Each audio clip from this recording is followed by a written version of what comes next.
लेकिन आप दूसरों को उपदेश दे रहे हैं लेकिन चुपचाप स्नान करके चले आ रहे हैं। ये बड़ी विडंबना वाली स्थिति है। और अच्छा होता पूरे समाजवादी परिवार को लेके गए होते, आगे पीछे चच्चू को भी लेके चले गए होते, तो कम से कम 2013 में तो मैं उनकी मजबूरी मान सकता था।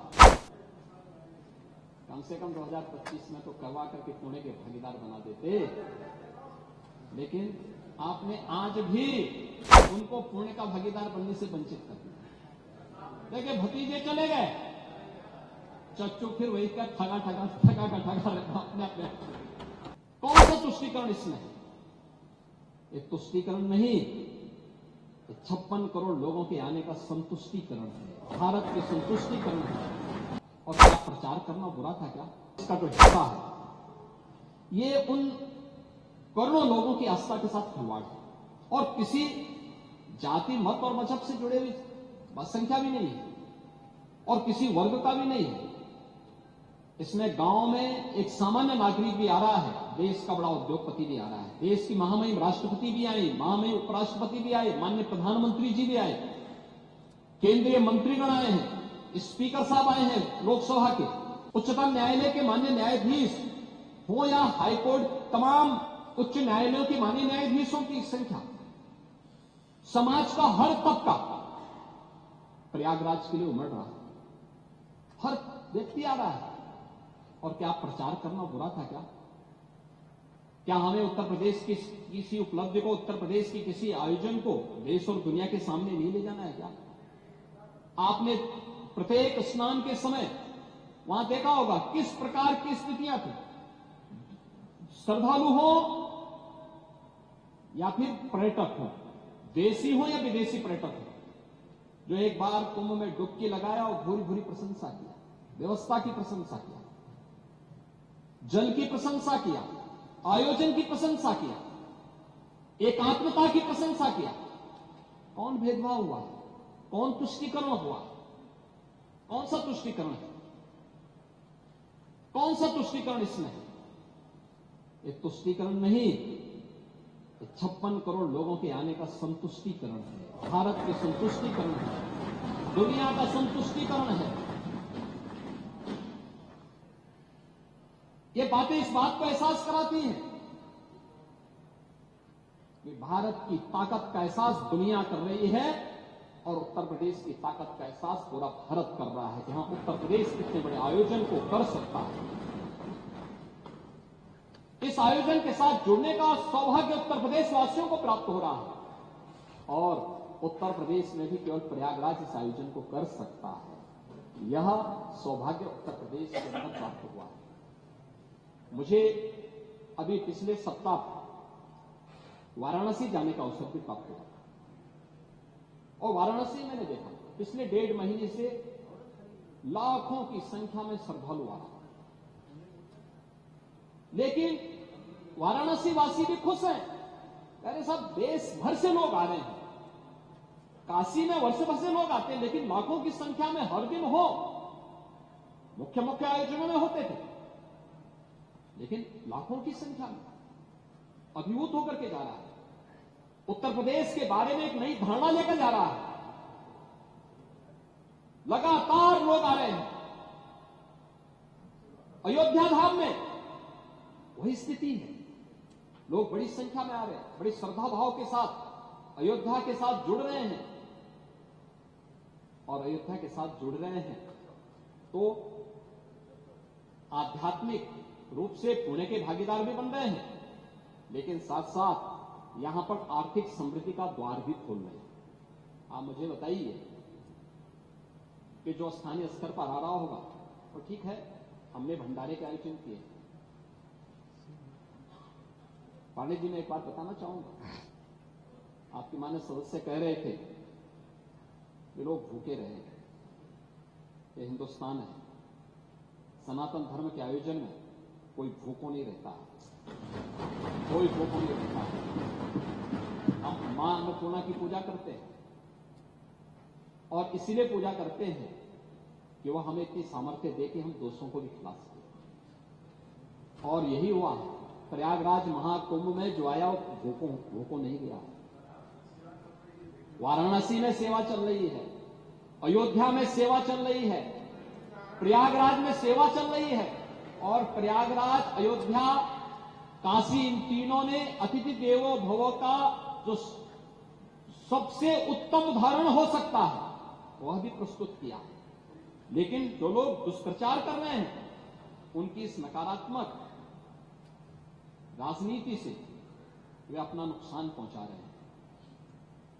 वे प्रदेश का हित नहीं कर रहे हैं, देश का हित भी नहीं कर रहे हैं। ये जो जनता जनार्दन संतुष्टिकरण के मार्ग से आगे बढ़ चुकी है वह इस नकारात्मक राजनीति को पसंद करने को तैयार नहीं है। तमाम दुष्प्रचार के बावजूद भी जनता मानने को तैयार नहीं है। आप देख रहे होंगे व्यवस्था करने में हमें कठिनाई हो रही है, लाइन लगी है, लोग हर व्यक्ति आना चाहता है और उन सबका हम स्वागत भी करेंगे। हम व्यवस्थाएं दे रहे हैं, हर प्रकार का प्रयास कर रहे हैं अपने स्तर पर। लेकिन आप दूसरों को उपदेश दे रहे हैं लेकिन चुपचाप स्नान करके चले आ रहे हैं।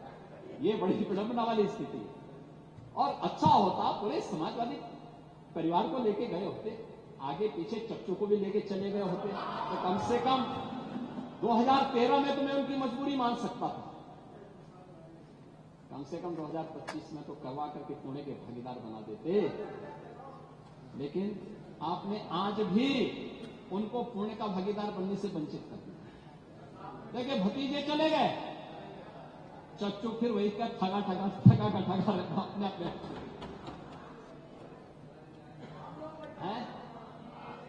नहीं, आप चलिए ना, एक दिन चच्चू को लेके जाइए पानी से। आप आज जाइए, मल्होत्रा जी को भी लेके जाइए, आगे पीछे लोग चलेंगे, आपके साथ जाएंगे, बड़ी शोभा है।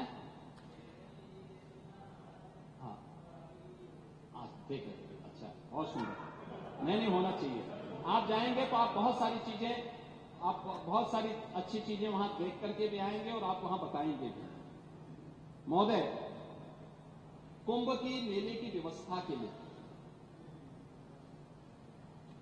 केंद्र और राज्य सरकार ने, यानी जो डबल इंजन की सरकार है, इसने कुल 7,500 के आसपास रुपया खर्च किया है। इसमें कुंभ के आयोजन के लिए कुल 1500 करोड़ खर्च हुए हैं। शेष प्रयागराज और उसके आसपास की इंफ्रास्ट्रक्चर, 9 रेलवे स्टेशन के सुंदरीकरण हुए हैं, उसका विस्तार हुआ है, उसमें होल्डिंग एरिया बनाए गए हैं।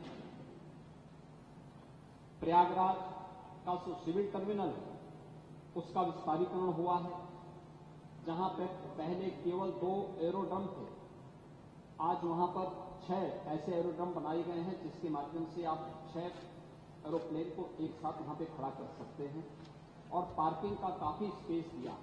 और मुझे बताते हुए प्रसन्नता है कि पूरे महाआयोजन के दौरान,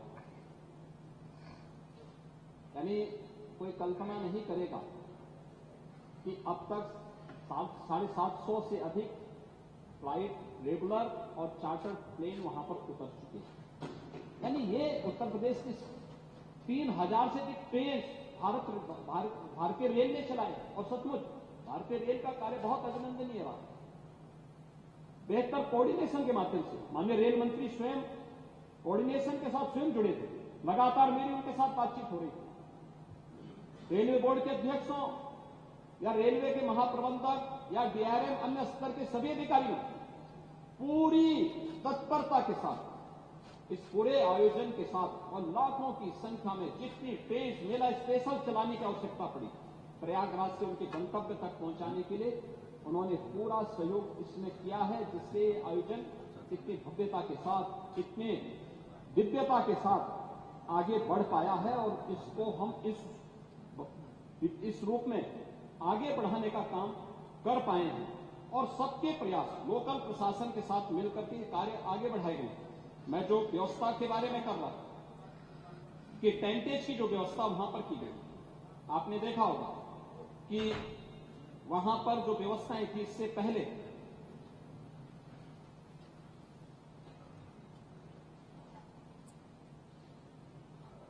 डेढ़ लाख से अधिक टेंट, 1.5 लाख से अधिक शौचालय, लगभग 500 किलोमीटर के चेकर्ड प्लेट, 30 पांटून ब्रिज, 2000 से अधिक चेंजिंग रूम, 67,000 बिजली के पोल और street light, 125 ambulance, 7 river ambulance, 1 air ambulance, स्वच्छता के लिए 20,000 से अधिक सफाई जो कार्मिक हैं ये सभी वहां पर लगाए गए हैं। टॉयलेट की सफाई की मॉनिटरिंग के लिए यहां पे गंगा दूत 2,500 गंगा दूत लगाए गए हैं। घाट प्रबंधन के लिए भी सहयोग करने के लिए 5,000 कुंभ सेवा मित्र लगाए गए हैं। 10,000 अन्य कर्मचारियों को भी इस पूरी व्यवस्था के साथ जोड़ा गया है और लगभग पूरी व्यवस्था में सुरक्षा के लिए, यातायात प्रबंधन के लिए